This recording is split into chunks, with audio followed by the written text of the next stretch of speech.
Hello student, आज का साडा टॉपिक है चेंजेस अराउंड अस। चेंजेस मतलब बदलाव, अराउंड मतलब आले दुआले, अस मतलब साडे साडे आले दुआले दे बदलाव। ਬੱਚਿਓ ਇਸ ਚੈਪਟਰ ਦੇ ਵਿੱਚ ਪੜ੍ਹਨਾ ਅਸੀਂ ਕਿ ਸਾਡੇ ਆਲੇ ਦੁਆਲੇ ਕਿਹੋ ਜਿਹੇ ਜਿਹੜੇ ਬਦਲਾਵ ਹੈ ਹੁੰਦੇ ਰਹਿੰਦੇ ਹੈ, ਉਹਦੇ ਬਾਰੇ ਅਸੀਂ ਅੱਜ ਪੜ੍ਹਾਂਗੇ। ਤੁਸੀਂ ਦੇਖਿਆ ਹੋਏਗਾ ਕਿ ਹੁਣ ਤੁਹਾਨੂੰ ਲਾਸਟ ਈਅਰ ਵਾਲੇ ਕੱਪੜੇ ਨਹੀਂ ਆਉਂਦੇ।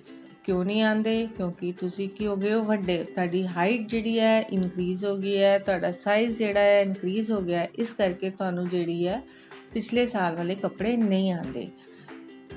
ਈਵਨ ਤੁਸੀਂ ਨੇਲ ਕੱਟਦੇ ਹੋ, ਮਹੀਨੇ 15 ਦਿਨ ਦੇ ਬਾਅਦ ਜਿਹੜੇ ਨੇਲਸ ਜਿਹੜੇ ਆ ਫਿਰ ਵੱਧ ਜਾਂਦੇ ਨੇ। ਐਸੇ ਤਰੀਕੇ ਦੇ ਨਾਲ ਤੁਹਾਡੇ ਵਾਲਾਂ ਦੀ ਗਰੋਥ ਵੀ ਹੋ ਜਾਂਦੀ ਹੈ। ਸੋ ਇਹ ਚੇਂਜ ਜਿਹੜੀ ਹੈ ਆਉਂਦੀ ਰਹਿੰਦੀ ਹੈ। ਅਸੀਂ ਹੁਣ ਫਸਲਾਂ ਜਿਹੜਾ ਬੀਜਦੇ ਹਾਂ, ਪਹਿਲਾਂ ਅਸੀਂ ਕਣਕ ਕੱਟੀ ਹੈ, ਹੁਣ ਅਸੀਂ ਜਿਹੜਾ ਚਾਵਲ ਬੀਜ ਰਹੇ ਹਾਂ, ਤਾਂ ਕੁਝ ਦੇਖਦੇ ਹਾਂ ਅਸੀਂ ਕਿ ਪੱਤੇ ਵੀ ਜਿਹੜੇ ਹੈ ਦਰਖਤਾਂ ਤੋਂ ਕੁਝ ਟਾਈਮ ਪਾ ਕੇ ਝੜ ਜਾਂਦੇ ਨੇ। ਈਵਨ ਉਹਨਾਂ ਦਾ ਕਲਰ ਚੇਂਜ ਹੋ ਜਾਂਦਾ ਹੈ ਅਤੇ ਸੁੱਕ ਜਾਂਦੇ ਨੇ, ਜਾਂ ਫੁੱਲ ਜਦੋਂ ਮੌਸਮ ਆਉਂਦਾ ਹੈ ਉਹ ਖਿਲ ਜਾਂਦੇ ਨੇ। ਤਾਂ ਤੁਸੀਂ ਦੇਖ ਸਕਦੇ ਹੋ ਕਿ ਜਦੋਂ ਸਵੇਰੇ ਸੂਰਜ ਨਿਕਲਿਆ ਸ਼ਾਮ ਨੂੰ ਢਲ ਜਾਂਦਾ ਹੈ, ਰਾਤ ਨੂੰ ਤਾਰੇ ਚੰਦਰਮਾ ਜਿਹੜਾ ਨਿਕਲ ਆਉਂਦਾ ਹੈ, ਔਰ ਥੋੜ੍ਹੇ ਘੰਟਿਆਂ ਬਾਅਦ ਫਿਰ ਸੂਰਜ ਉੱਗ ਪੈਂਦਾ ਹੈ। ਐਸੇ ਤਰੀਕੇ ਦੇ ਨਾਲ ਦਿਨ ਅਤੇ ਜਿਹੜੇ ਰਾਤ ਹੈ ਉਹ ਚੱਲਦੇ ਰਹਿੰਦੇ ਆ। ਅਤੇ ਕਿਹਦੇ ਵਿੱਚ ਚੇਂਜ ਆ ਜਾਂਦੀ ਹੈ? ਟਾਈਮ ਦੇ ਵਿੱਚ ਚੇਂਜ ਆਉਣ ਦੇ ਨਾਲ ਸੂਰਜ ਔਰ ਚੰਦਰਮਾ ਜਿਹੜੇ ਆਪਣੀ ਗਤੀ ਕਰਦੇ ਰਹਿੰਦੇ ਨੇ। ਐਸੇ ਤਰੀਕੇ ਦੇ ਨਾਲ ਹੁਣ ਸਰਦੀ ਲੰਘ ਕੇ ਗਈ ਹੈ, ਗਰਮੀਆਂ ਚੱਲ ਰਹੀਆਂ ਨੇ। ਆਉਣ ਵਾਲੇ ਦਿਨਾਂ ਦੇ ਵਿੱਚ ਬਰਸਾਤ ਦਾ ਮੌਸਮ ਆ ਜਾਏਗਾ। ਬਰਸਾਤ ਦੇ ਮੌਸਮ ਤੋਂ ਬਾਅਦ ਫਿਰ ਸਰਦੀਆਂ ਦਾ ਮੌਸਮ ਜਿਹੜਾ ਹੈ ਉਹ ਆਉਣਾ ਸ਼ੁਰੂ ਹੋ ਜਾਏਗਾ। ਐਸੇ ਤਰੀਕੇ ਦੇ ਨਾਲ ਜਿਹੜੇ ਹੈ ਆਪਣੇ ਮੌਸਮ ਦੇ ਬਦਲਾਵ ਦੇ ਵਿੱਚ ਵੀ ਚੇਂਜਸ ਆਉਂਦੀਆਂ ਜਾਂਦੀਆਂ ਨੇ। ਹੁਣ ਇਹਨਾਂ ਚੇਂਜਸ ਜਿਹੜੀਆਂ ਨੇ, ਕੁਝ ਚੇਂਜਸ ਵਿੱਚੋਂ ਰਿਵਰਸੀਬਲ ਹੁੰਦੀਆਂ ਨੇ, ਕੁਝ ਇਰਰਿਵਰਸੀਬਲ ਹੁੰਦੀਆਂ ਨੇ। ਰਿਵਰਸੀਬਲ ਦਾ ਮਤਲਬ ਹੈ ਕਿ ਜਿਹੜੀਆਂ ਚੇਂਜ ਵਾਪਸ ਆਪਣੀ ਪਹਿਲੀ ਪੋਜੀਸ਼ਨ 'ਤੇ ਆ ਜਾਂਦੀਆਂ ਨੇ ਉਹਨਾਂ ਨੂੰ ਆਪਾਂ ਰਿਵਰਸੀਬਲ ਚੇਂਜ ਕਹਿੰਦੇ ਹਾਂ, ਤਾਂ ਜਿਹੜੀਆਂ ਵਾਪਸ ਨਹੀਂ ਆਉਂਦੀਆਂ ਉਹਨਾਂ ਨੂੰ ਅਸੀਂ ਇਰਰਿਵਰਸੀਬਲ ਕਹਿੰਦੇ ਹਾਂ। ਫੋਰ ਐਗਜ਼ਾਮਪਲ ਹੈ, ਤੁਸੀਂ ਲੜਕੀ ਦੇਖ ਰਹੇ ਹੋ ਕਿ ਇਸਨੇ ਕੀ ਕੀਤਾ, ਬੈਲੂਨ ਨੂੰ ਫੈਲਾਇਆ। ਜਦੋਂ ਬੈਲੂਨ ਨੂੰ ਫੈਲਾਇਆ ਤਾਂ ਉਹਦੇ ਵਿੱਚ ਕੀ ਭਰ ਗਈ? ਹਵਾ ਭਰ ਗਈ। ਹਵਾ ਭਰਨ ਦੇ ਨਾਲ ਜਿਹੜਾ ਬੈਲੂਨ ਦਾ ਸਾਈਜ਼ ਹੈ ਵੱਡਾ ਹੋ ਗਿਆ। ਪਰ ਜਦੋਂ ਇਹਦੇ ਵਿੱਚੋਂ ਬੈਲੂਨ ਦੇ ਵਿੱਚੋਂ ਹਵਾ ਨਿਕਲ ਜਾਏਗੀ ਤਾਂ ਬੈਲੂਨ ਜਿਹੜਾ ਹੈ ਵਾਪਸ ਆਪਣੀ ਉਸ ਪੋਜੀਸ਼ਨ ਦੇ ਵਿੱਚ ਆ ਜਾਏਗਾ। ਸੋ ਇਹ ਕਿਹੜੀ ਚੇਂਜ ਸੀਗੀ? ਰਿਵਰਸੀਬਲ ਚੇਂਜ ਸੀਗੀ। ਨੈਕਸਟ ਐਕਟੀਵਿਟੀ ਦੇ ਵਿੱਚ ਅਗਰ ਅਸੀਂ ਪੇਪਰ ਲਈਏ ਔਰ ਪੇਪਰ ਦਾ ਅਸੀਂ ਬਿਨਾਂ ਕੱਟੇ ਇਹਦਾ ਐਰੋਪਲੇਨ ਬਣਾਈਏ, ਤਾਂ ਐਰੋਪਲੇਨ ਤਾਂ ਬਣ ਗਿਆ। ਪਹਿਲੇ ਪਲੇਨ ਪੇਪਰ ਸੀ, ਉਹਦਾ ਅਸੀਂ ਫੋਲਡ ਕਰਕੇ ਐਰੋਪਲੇਨ ਬਣਾਇਆ। ਜਦੋਂ ਅਸੀਂ ਇਹਨੂੰ ਅਨਫੋਲਡ ਕਰਾਂਗੇ ਤਾਂ ਫਿਰ ਇਹ ਪੇਪਰ ਦੀ ਜਿਹੜੀ ਸ਼ੇਪ ਦੇ ਵਿੱਚ ਵਾਪਸ ਆ ਜਾਏਗਾ। ਸੋ ਇਹ ਕਿਹੜੀ ਚੇਂਜ ਹੋ ਗਈ? ਰਿਵਰਸੀਬਲ ਚੇਂਜ ਹੋ ਗਈ। ਐਸੇ ਤਰੀਕੇ ਨਾਲ ਐਕਟੀਵਿਟੀ 3 ਦੇ ਵਿੱਚ ਇਹ ਡੋ ਪਿਆ ਆਟੇ ਦਾ ਅਸੀਂ ਜਿਹੜਾ ਹੈ ਪੇੜਾ ਬਣਾ ਕੇ ਇਹਨੂੰ ਰੋਟੀ ਬਣਾਉਣ ਦੀ ਕੋਸ਼ਿਸ਼ ਕੀਤੀ, ਪਰ ਅਸੀਂ ਇਹਨੂੰ ਸੇਕਿਆ ਨਹੀਂ। ਜਦੋਂ ਅਸੀਂ ਇਹਨੂੰ ਸੇਕਿਆ ਨਹੀਂ, ਅਸੀਂ ਇਹਨੂੰ ਢੱਕ ਕੇ ਫਿਰ ਵਾਪਸ ਆਟੇ ਦੇ ਵਿੱਚ ਮਿਲਾਵਾਂਗੇ, ਤਾਂ ਇਹ ਕਿਹੜੀ ਚੇਂਜ ਹੈਗੀ? ਰਿਵਰਸੀਬਲ ਚੇਂਜ ਹੈਗੀ। ਹੁਣ ਇਹਨਾਂ ਤਿੰਨੋਂ ਚੇਂਜਸ ਦੇ ਵਿੱਚ ਦੇਖਿਆ, ਤਿੰਨੋਂ ਐਕਟੀਵਿਟੀਜ਼ ਦੇ ਵਿੱਚ ਤੁਸੀਂ ਦੇਖਿਆ ਕਿ ਇਹ ਰਿਵਰਸੀਬਲ ਚੇਂਜ ਹੈ। ਹੁਣ ਅਗਰ ਅਸੀਂ ਉਹੀ ਐਕਟੀਵਿਟੀ ਪਹਿਲੀ ਵਾਲੀ ਨੂੰ ਅਗਰ ਬੈਲੂਨ ਨੂੰ ਫੈਲਾਈਏ, ਅਸੀਂ ਉਹਦੇ ਵਿੱਚ ਹਵਾ ਪਾ ਦਈਏ, ਤਾਂ ਪਰ ਅਸੀਂ ਉਹਨੂੰ ਪੈਨਸਲ ਦੇ ਨਾਲ ਟਿਕ ਕਰੀਏ ਤਾਂ ਜਿਹੜਾ ਬੈਲੂਨ ਹੈ ਉਹ ਫਟ ਜਾਏਗਾ, ਤਾਂ ਉਹ ਵਾਪਸ ਆਪਣੀ ਪਹਿਲੀ ਪੋਜੀਸ਼ਨ 'ਚ ਨਹੀਂ ਆਏਗਾ। ਤਾਂ ਇਸ ਚੇਂਜ ਨੂੰ ਆਪਾਂ ਕੀ ਕਹਿ ਸਕਦੇ ਹਾਂ? ਇਰਰਿਵਰਸੀਬਲ ਚੇਂਜ। ਪੇਪਰ ਦੇ ਨਾਲ ਅਗਰ ਅਸੀਂ ਸਿੰਪਲ ਐਰੋਪਲੇਨ ਬਣਾਇਆ ਸੀ, ਪਰ ਹੁਣ ਐਰੋਪਲੇਨ ਜਿਹੜਾ ਹੈ ਅਗਰ ਅਸੀਂ ਉਹਨੂੰ ਕੱਟ ਕੇ ਉਹਦੀ ਐਰੋਪਲੇਨ ਦੀ ਸ਼ੇਪ ਦੇਵਾਂਗੇ ਤਾਂ ਇਹ ਜਿਹੜੀ ਚੇਂਜ ਹੈ ਇਸ ਤੋਂ ਇਰਰਿਵਰਸੀਬਲ ਚੇਂਜ ਆ, ਔਰ ਅਸੀਂ ਇਸ ਤੋਂ ਵਾਪਸ ਦੁਬਾਰਾ ਪੇਪਰ ਨਹੀਂ ਬਣਾ ਸਕਦੇ। ਜਦੋਂ ਕੋਈ ਚੀਜ਼ ਕੱਟੀ ਜਾਂਦੀ ਹੈ ਜਾਂ ਅਸੀਂ ਪੇਪਰ ਨੂੰ ਬਰਨ ਕਰ ਦਿੰਦੇ ਹਾਂ ਤਾਂ ਉਹ ਵਾਪਸ ਪਹਿਲੀ ਪੋਜੀਸ਼ਨ ਦੇ ਵਿੱਚ ਨਹੀਂ ਆਉਂਦਾ। ਤਾਂ ਇਹ ਕਿਹੜੀ ਚੇਂਜ ਹੈ? ਇਰਰਿਵਰਸੀਬਲ ਚੇਂਜ ਹੈ। ਰੋਟੀ ਅਗਰ ਅਸੀਂ ਡੋ ਦਾ ਪੇੜਾ ਬਣਾਇਆ, ਪੇੜੇ ਬਣਾਉਣ ਤੋਂ ਬਾਅਦ ਰੋਟੀ ਵੇਲ ਕੇ ਅਸੀਂ ਉਹਨੂੰ ਸੇਕਿਆ ਤਾਂ ਉਹ ਫੁਲਕਾ ਬਣ ਗਿਆ। ਫੁਲਕਾ ਜਿਹੜਾ ਹੈ ਵਾਪਸ ਡੋ ਨਹੀਂ ਬਣਦਾ, ਆਟਾ ਨਹੀਂ ਬਣਦਾ, ਤਾਂ ਇਹ ਕਿਹੜੀ ਚੇਂਜ ਸੀਗੀ? ਇਰਰਿਵਰਸੀਬਲ ਚੇਂਜ ਸੀ। ਸੋ ਇਸ ਤਿੰਨੋਂ ਐਕਟੀਵਿਟੀਜ਼ ਦੇ ਵਿੱਚ ਅਸੀਂ ਦੇਖਿਆ ਕਿ ਡਿਪੈਂਡ ਕਰਦਾ ਹੈ ਕਿ ਕਿਹੜੀ ਚੀਜ਼ ਅਸੀਂ ਲਿੱਤੀ ਕਿ ਰਿਵਰਸੀਬਲ ਹੋ ਸਕਦੀ ਹੈ ਉਹ ਚੇਂਜ ਤੇ ਕਿਹੜੀ ਇਰਰਿਵਰਸੀਬਲ ਹੋ ਸਕਦੀ ਹੈ। ਤੁਸੀਂ ਘੁਮਿਆਰ ਨੂੰ ਦੇਖਿਆ ਹੋਵੇਗਾ, ਮਿੱਟੀ ਦੇ ਭਾਂਡੇ ਬਣਾਉਂਦੇ ਹਾਂ। ਜਦੋਂ ਮਿੱਟੀ ਦਾ ਭਾਂਡਾ ਬਣ ਜਾਂਦਾ ਹੈ ਔਰ ਅਸੀਂ ਉਹਨੂੰ ਫਰਨਸ ਦੇ ਵਿੱਚ ਹਾਰਡ ਕਰ ਲੈਂਦੇ ਹਾਂ, ਫਿਰ ਵਾਪਸ ਉਹ ਆਪਣੀ ਪੋਜੀਸ਼ਨ ਦੇ ਵਿੱਚ ਨਹੀਂ ਆਉਂਦਾ। ਇਹ ਕੁਝ ਟੇਬਲ ਦਿੱਤੇ ਜਿਹਦੇ ਵਿੱਚ ਚੇਂਜਿਸ ਦੱਸੀਆਂ ਨੇ ਕਿ ਜਿਵੇਂ ਰਾ ਐਗ ਟੂ ਬੋਇਲਡ ਐਗ, ਕੱਚਾ ਅੰਡਾ ਜਦੋਂ ਉਬਲ ਗਿਆ ਕੀ ਉਹ ਰਿਵਰਸ ਹੋ ਸਕਦਾ ਹੈ? ਨੋ। ਐਸੇ ਤਰੀਕੇ ਦੇ ਨਾਲ ਅਸੀਂ ਇਡਲੀ ਬਣਾ ਲਈ ਤਾਂ ਉਹ ਵਾਪਸ ਆਪਣੀ ਪਹਿਲੀ ਪੋਜੀਸ਼ਨ ਦੇ ਵਿੱਚ ਨਹੀਂ ਆ ਸਕਦੀ।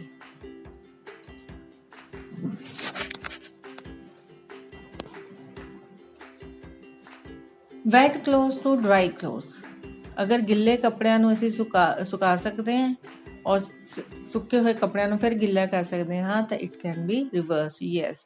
Woollen yarn to knitted sweater, ਅਗਰ ਅਸੀਂ ਵੂਲ ਤੋਂ ਸਵੈਟਰ ਬੁਣ ਲਈ ਹੈ ਤਾਂ ਵਾਪਸ ਵੂਲਨ ਥ੍ਰੈਡ ਜਿਹੜਾ ਹੈ ਵਾਪਸ ਨਹੀਂ ਆਉਂਦਾ। So its answer is no. Grain to its flour, ਦਾਣਿਆਂ ਤੋਂ ਅਸੀਂ ਆਟਾ ਬਣਾ ਲਿਆ, ਕਣਕ ਤੋਂ ਅਸੀਂ ਆਟਾ ਬਣਾ ਲਿਆ ਔਰ ਉਹਨੂੰ ਵਾਪਸ ਗ੍ਰੇਨ ਦੇ ਵਿੱਚ ਜਿਹੜਾ ਹੈ ਨਹੀਂ ਲੈ ਕੇ ਆ ਸਕਦੇ। ਐਸੇ ਤਰੀਕੇ ਦੇ ਨਾਲ cold milk to hot milk, ਠੰਡੇ ਦੁੱਧ ਤੋਂ ਅਸੀਂ ਗਰਮ ਮਿਲਕ ਕਰ ਸਕਦੇ ਹਾਂ ਪਰ ਗਰਮ ਮਿਲਕ ਤੋਂ ਅਸੀਂ ਵਾਪਸ ਠੰਡਾ ਮਿਲਕ ਕਰ ਸਕਦੇ ਹਾਂ। Yes. Straight string to coil string, ਅਗਰ ਅਸੀਂ ਸਿੱਧੇ ਧਾਗੇ ਨੂੰ ਅਸੀਂ ਕੋਇਲ ਦੇ ਰੂਪ ਦੇ ਵਿੱਚ ਦੇ ਦਈਏ ਫਿਰ ਵਾਪਸ ਅਸੀਂ ਉਹਨੂੰ ਸਟ੍ਰੇਟ ਥ੍ਰੈਡ ਲਿਆ ਸਕਦੇ ਹਾਂ ਤਾਂ answer is yes. But to flower, ਡੋਡੀ ਤੋਂ ਫੁੱਲ ਦਾ ਬਣਨਾ, ਡੋਡੀ ਤੋਂ ਫੁੱਲ ਬਣਦਾ ਹੈ ਪਰ ਫੁੱਲ ਤੋਂ ਡੋਡੀ ਵਾਪਸ ਨਹੀਂ ਬਣਦੀ, ਇਸ ਲਈ ਦਾ ਆਨਸਰ ਹੈ no. Milk to paneer, but paneer to milk not possible, its answer is no. Cow dung to biogas, cow ਡੰਗ ਤੋਂ ਅਸੀਂ ਬਾਇਓਗੈਸ ਬਣਾ ਸਕਦੇ ਹਾਂ ਬਟ ਅਸੀਂ ਉਹਨੂੰ ਵਾਪਸ ਕਾਓ ਡੰਗ ਨਹੀਂ ਲੈ ਕੇ ਆ ਸਕਦੇ। Stretch rubber band to its normal size, yes. ਅਗਰ ਅਸੀਂ ਰਬੜ ਨੂੰ ਖੋਲਾਂਗੇ ਤਾਂ ਉਹ ਫਿਰ ਵਾਪਸ ਅਸੀਂ ਉਹਨੂੰ ਨਾਰਮਲ ਸਾਈਜ਼ ਦੇ ਵਿੱਚ ਲੈ ਕੇ ਆ ਸਕਦੇ ਹਾਂ। ਐਸੇ ਤਰੀਕੇ ਨਾਲ ਜੰਮੀ ਹੋਈ ਆਈਸ ਕ੍ਰੀਮ ਨੂੰ ਅਸੀਂ ਫਿਰ ਅਗਰ ਉਹ ਮੈਲਟ ਹੋ ਜਾਂਦੀ ਹੈ ਔਰ ਅਸੀਂ ਉਹਨੂੰ ਫਿਰ ਜਮਾਣਾ ਹੋਵੇ ਤਾਂ ਅਸੀਂ ਉਹਨੂੰ ਵਾਪਸ ਲੈ ਕੇ ਆ ਸਕਦੇ ਹਾਂ। ਨੈਕਸਟ ਜਿਹੜਾ ਹੈ ਕੁਝ ਚੇਂਜਿਸ ਜਿਹੜੀਆਂ ਨੇ ਅਸੀਂ ਹੋਰ ਦੇਖ ਸਕਦੇ ਹਾਂ ਕਿ ਕਿਸ ਤਰ੍ਹਾਂ। ਇੱਥੇ ਤੁਸੀਂ ਇੱਕ ਵਰਡ ਦੇਖ ਰਹੇ ਹੋ ਐਕਸਪੈਂਡ ਤੇ ਕੰਟਰੈਕਟ। ਕੁਝ ਇਹ ਤੁਸੀਂ ਟੂਲ ਬੇਟਾ ਦੇਖ ਰਹੇ ਹੋ ਕਿ ਜੋ ਇਹ ਆਇਰਨ ਟੂਲਸ ਨੇ ਔਰ ਇਹਨਾਂ ਦੇ ਜਿਹੜੇ ਹੈਂਡਲਸ ਨੇ ਇਹ ਵੁਡਨ ਨੇ। ਆਇਰਨ ਦੇ ਜਿਹੜੇ ਟੂਲਸ ਨੇ ਇਹਨਾਂ ਨੂੰ ਪਹਿਲਾਂ ਗਰਮ ਕੀਤਾ ਜਾਂਦਾ ਹੈ ਤਾਂ ਕਿ ਇਹ ਥੋੜ੍ਹੇ ਐਕਸਪੈਂਡ ਹੋ ਜਾਣ ਔਰ ਫਿਰ ਇਹਨਾਂ ਦੇ ਉੱਤੇ ਇਹ ਜਿਹੜੇ ਵੁਡਨ ਹੈਂਡਲ ਹੈ ਫਿੱਟ ਕੀਤੇ ਜਾਂਦੇ ਨੇ ਔਰ ਉਸ ਤੋਂ ਬਾਅਦ ਇਹਦੇ 'ਤੇ ਠੰਡਾ ਪਾਣੀ ਪਾ ਦਿੱਤਾ ਜਾਂਦਾ ਹੈ ਤਾਂ ਕਿ ਮੈਟਲ ਜਿਹੜੀ ਹੈ ਕੰਟਰੈਕਟ ਹੋ ਜਾਣ ਅਤੇ ਇਹਦੇ ਵਿੱਚ ਜਿਹੜੇ ਹੈ ਹੈਂਡਲਸ ਹੈ ਉਹ ਬਿਲਕੁਲ ਫਿੱਟ ਆ ਸਕਣ। ਸੋ ਇਹ ਜਿਹੜੀ ਹੈ ਅਸੀਂ ਆਪਣੇ ਰੋਜ਼ਮਰਾ ਦੀ ਜ਼ਿੰਦਗੀ ਦੇ ਵਿੱਚ ਜਿਹੜੇ ਤੁਸੀਂ ਵੁਡਨ ਵੀਲ ਦੇਖ ਰਹੇ ਹੋ ਤਾਂ ਇਹਦੇ 'ਤੇ ਜਿਹੜਾ ਆਇਰਨ ਦਾ ਜਿਹੜਾ ਰਿਮ ਹੈ ਚੜਾਇਆ ਜਾਂਦਾ ਹੈ। ਤਾਂ ਕਿਸ ਤਰ੍ਹਾਂ ਚੜਾਇਆ ਜਾਂਦਾ ਹੈ? ਪਹਿਲੇ ਆਇਰਨ ਨੂੰ ਆਪਾਂ ਹੀਟ ਕਰਦੇ ਹਾਂ, ਗਰਮ ਕਰਦੇ ਹਾਂ ਅਤੇ ਇਹ ਐਕਸਪੈਂਡ ਹੋ ਜਾਂਦਾ ਹੈ। ਐਕਸਪੈਂਡ ਹੋਣ ਦੇ ਨਾਲ ਇਹ ਈਜ਼ਲੀ ਜਿਹੜਾ ਹੈ ਇਹਦੇ 'ਤੇ ਫਿੱਟ ਆ ਜਾਂਦਾ ਹੈ। ਫਿੱਟ ਆਉਣ ਦੇ ਨਾਲ ਉਸ ਤੋਂ ਬਾਅਦ ਇਹਦੇ 'ਤੇ ਠੰਡਾ ਪਾਣੀ ਪਾਇਆ ਜਾਂਦਾ ਹੈ ਤਾਂ ਕਿ ਇਹ ਪੂਰੀ ਤਰ੍ਹਾਂ ਜਿਹੜਾ ਹੈ ਉਹਦੇ 'ਤੇ ਫਿੱਟ ਆ ਸਕੇ, ਕੰਟਰੈਕਟ ਜਿਹੜੀ ਆ ਉਹ ਮੈਟਲ ਹੋ ਸਕੇ। ਉਸ ਤੋਂ ਬਾਅਦ ਜਿਹੜਾ ਤੁਸੀਂ ਦੇਖ ਰਹੇ ਹੋ ਕੈਂਡਲ, ਅਗਰ ਅਸੀਂ ਕੈਂਡਲ ਨੂੰ ਜਗਾਉਂਦੇ ਹਾਂ ਤਾਂ ਵੈਕਸ ਤਾਂ ਥੱਲੇ ਆ ਜਾਂਦੀ ਹੈ ਪਰ ਜਿਹੜੀ ਇਹਦੀ ਵਿਕ ਹੈ ਜਿਹੜਾ ਇਹਦੇ 'ਚ ਥ੍ਰੈਡ ਆ ਉਹ ਜਲ ਜਾਂਦਾ ਹੈ ਪਰ ਅਸੀਂ ਉਹ ਥ੍ਰੈਡ ਉਸਨੂੰ ਵਾਪਸ ਜਿਹੜਾ ਪਹਿਲੀ ਪੋਜੀਸ਼ਨ ਦੇ ਵਿੱਚ ਨਹੀਂ ਲੈ ਕੇ ਆ ਸਕਦੇ। ਸੋ ਇਹ ਜਿਹੜੀ ਵਿਕ ਦਾ ਜਲਣਾ, ਥ੍ਰੈਡ ਦਾ ਜਲਣਾ ਇਹ ਇਰਰਿਵਰਸੀਬਲ ਚੇਂਜ ਹੈ ਪਰ ਜਿਹੜੀ ਇਹ ਵੈਕਸ ਨੂੰ ਅਗਰ ਅਸੀਂ ਇੱਕ ਡਿਸ਼ ਦੇ ਵਿੱਚ ਪਾ ਦਈਏ ਔਰ ਇਹਨੂੰ ਹੀਟ ਕਰੀਏ ਤਾਂ ਜਿਹੜੀ ਹਾਰਡ ਵੈਕਸ ਹੈ ਉਹ ਮੈਲਟ ਹੋ ਜਾਏਗੀ ਔਰ ਠੰਡਾ ਕਰਾਂਗੇ ਤਾਂ ਸਾਨੂੰ ਫਿਰ ਵਾਪਸ ਜਿਹੜੀ ਹੈ ਉਹ ਵੈਕਸ ਮਿਲ ਜਾਏਗੀ। ਇਹ ਜਿਹੜੀ ਵੈਕਸ ਜਿਹੜੀ ਹੈ ਇਹ ਰਿਵਰਸੀਬਲ ਚੇਂਜ ਹੈ। ਸੋ ਇਸੇ ਤਰੀਕੇ ਦੇ ਨਾਲ ਅਗਰ ਅਸੀਂ ਧੂਫ ਜੇ ਅਗਰ ਜਲਾਈਏ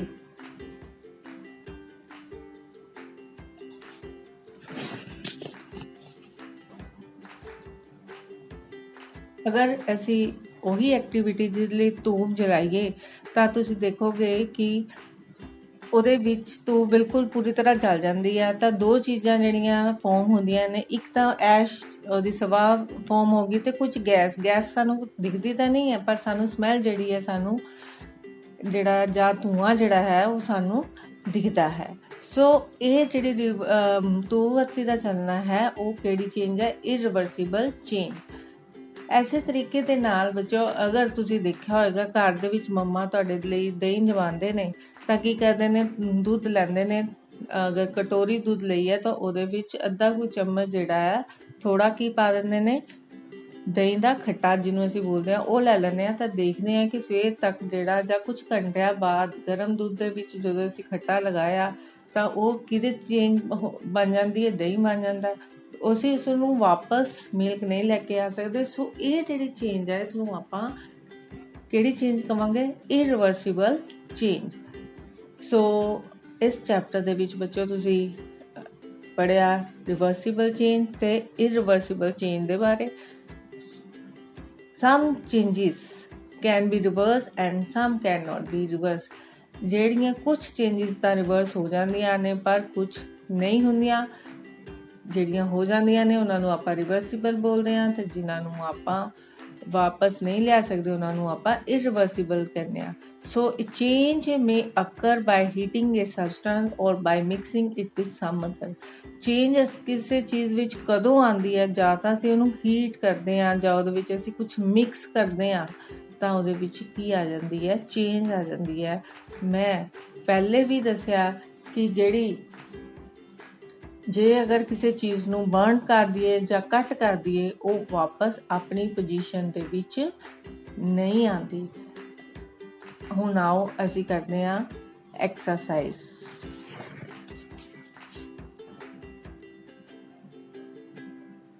ਬੱਚੋ ਫਰਸਟ ਕੁਐਸਚਨ ਹੈ, to walk through a waterlogged area you usually shorten the length of your dress by folding it। Can this change be reversed?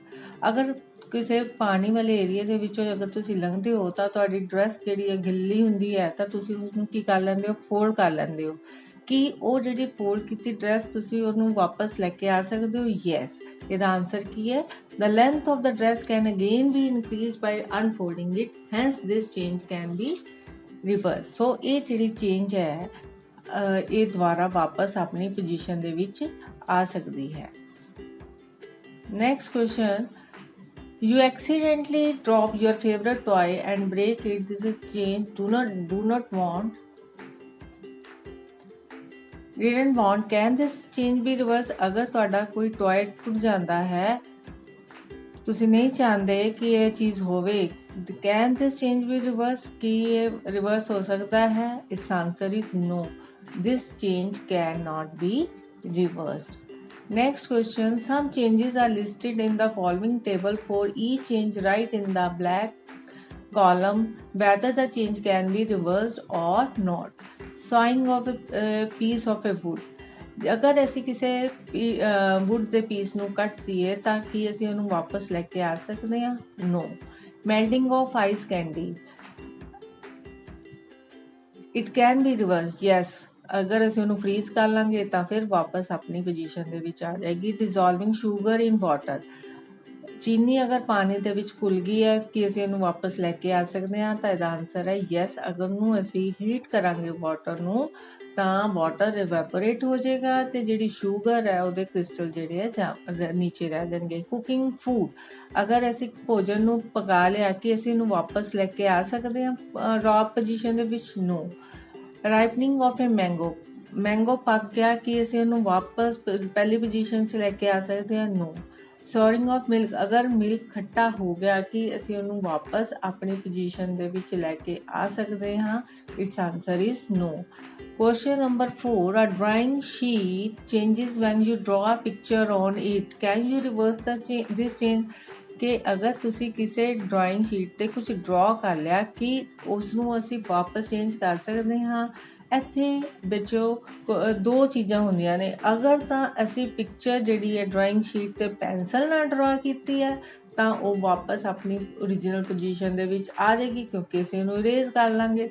ਪਰ ਜੇਕਰ ਉਹ ਪੈਨ ਦੇ ਨਾਲ ਬਣਾਈ ਹੈ ਤਾਂ ਅਸੀਂ ਉਹਨੂੰ ਇੰਕ ਨੂੰ ਇਰੇਜ਼ ਨਹੀਂ ਕਰ ਸਕਦੇ।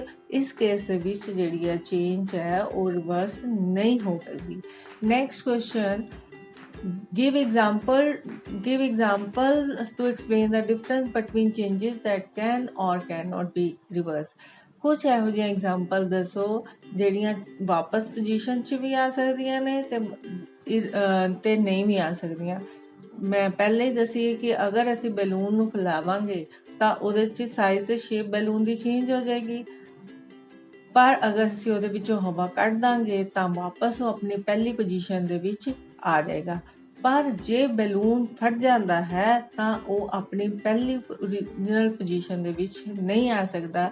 ਤਾਂ ਇਸ ਕੇਸ ਦੇ ਵਿੱਚ ਜਿਹੜੀ ਹੈ change can not be reversed. Second example ਹੈ, ਅਗਰ ਅਸੀਂ ਪੇਪਰ ਲਈਏ ਤਾਂ ਅਸੀਂ ਉਸਨੂੰ ਐਰੋਪਲੇਨ ਦੀ ਬਣਾ ਲਈਏ ਤਾਂ ਪੇਪਰ ਨੂੰ ਅਗਰ ਐਰੋਪਲੇਨ ਨੂੰ ਅਸੀਂ ਅਨਫੋਲਡ ਕਰ ਦਈਏ ਤਾਂ ਵਾਪਸ ਅਸੀਂ ਪੇਪਰ ਦੀ ਪੋਜੀਸ਼ਨ ਦੇ ਵਿੱਚ ਲੈ ਕੇ ਆ ਸਕਦੇ ਹਾਂ। ਪਰ ਅਗਰ ਅਸੀਂ ਪੇਪਰ ਤੋਂ ਕੱਟ ਕਰਕੇ ਐਰੋਪਲੇਨ ਦੀ ਸ਼ੇਪ ਦਿੱਤੀ ਹੈ ਤਾਂ ਵਾਪਸ ਅਸੀਂ ਇਸ ਨੂੰ ਪਹਿਲੀ ਪੋਜੀਸ਼ਨ ਦੇ ਵਿੱਚ ਨਹੀਂ ਲੈ ਕੇ ਆ ਸਕਦੇ। Third, after we roll out a chapati from the ball of a dough, ਅਗਰ ਅਸੀਂ ਆਟੇ ਤੋਂ ਪੇੜਾ ਬਣਾਇਆ ਤਾਂ ਪੇੜਾ ਵਾਪਸ ਆਟੇ ਦੇ ਵਿੱਚ ਜਾ ਸਕਦਾ ਹੈ। ਪਰ ਜੇ ਅਸੀਂ ਚਪਾਤੀ ਨੂੰ ਤਵੇ ਤੇ ਬਣਾ ਲਿੱਤਾ ਫਿਰ ਅਸੀਂ ਉਹਨੂੰ ਵਾਪਸ ਡੋ ਦੀ ਸ਼ਕਲ ਦੇ ਵਿੱਚ ਨਹੀਂ ਲੈ ਕੇ ਆ ਸਕਦੇ। ਇਸ ਸ਼ੇਪ ਦੇ ਇਹ ਜਿਹੜੀ ਚੇਂਜ ਆ ਉਹ ਰਿਵਰਸੀਬਲ ਹੈ।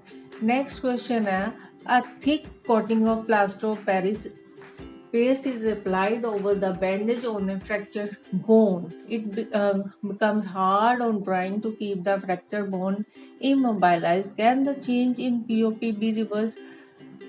ਜਦੋਂ ਤੁਹਾਡੇ ਕਿਸੇ ਦੀ ਹੱਡੀ ਟੁੱਟ ਜਾਂਦੀ ਹੈ ਤਾਂ ਉਹਦੇ ਤੇ ਪਲਾਸਟਰ ਆਫ ਪੈਰਿਸ ਲਗਾਇਆ ਜਾਂਦਾ ਹੈ, ਪਰ ਜਦੋਂ ਉਹ ਹਾਰਡ ਹੋ ਜਾਂਦਾ ਕਿ ਵਾਪਸ ਅਸੀਂ ਉਸਨੂੰ ਪਹਿਲੀ ਪੋਜੀਸ਼ਨ ਦੇ ਵਿੱਚ ਲੈ ਕੇ ਆਉਂਦੇ ਹਾਂ, ਨਹੀਂ, ਕਿਉਂਕਿ ਪਲਾਸਟਰ ਆਫ ਪੈਰਿਸ ਜਦੋਂ ਸੁੱਕ ਜਾਂਦਾ ਹਾਰਡ ਹੋ ਜਾਂਦਾ ਤੇ ਫਿਰ ਵਾਪਸ ਆਪਣੀ ਪਾਊਡਰ ਫਾਰਮ ਦੇ ਵਿੱਚ ਨਹੀਂ ਆਉਂਦਾ। ਸੋ ਇਹ ਜਿਹੜੀ POP can not be reversed. Next question ਹੈ, bag of cement lying in open gets wet due to rain during the night. The next day the sun shines brightly. Do you think the changes that have occurred in the cement can be reversed? ਅਗਰ ਇੱਕ cement ਦਾ ਭਰਿਆ bag ਰਾਤ ਨੂੰ ਬਾਹਰ ਗਿੱਲਾ ਹੋ ਜਾਏ ਤਾਂ ਅਗਲੇ ਦਿਨ ਸੂਰਜ ਦੀ ਰੋਸ਼ਨੀ ਦੇ ਨਾਲ ਜਾਂ ਸੇਕ ਦੇ ਨਾਲ ਉਹ ਸੁੱਕ ਜਾਏਗਾ।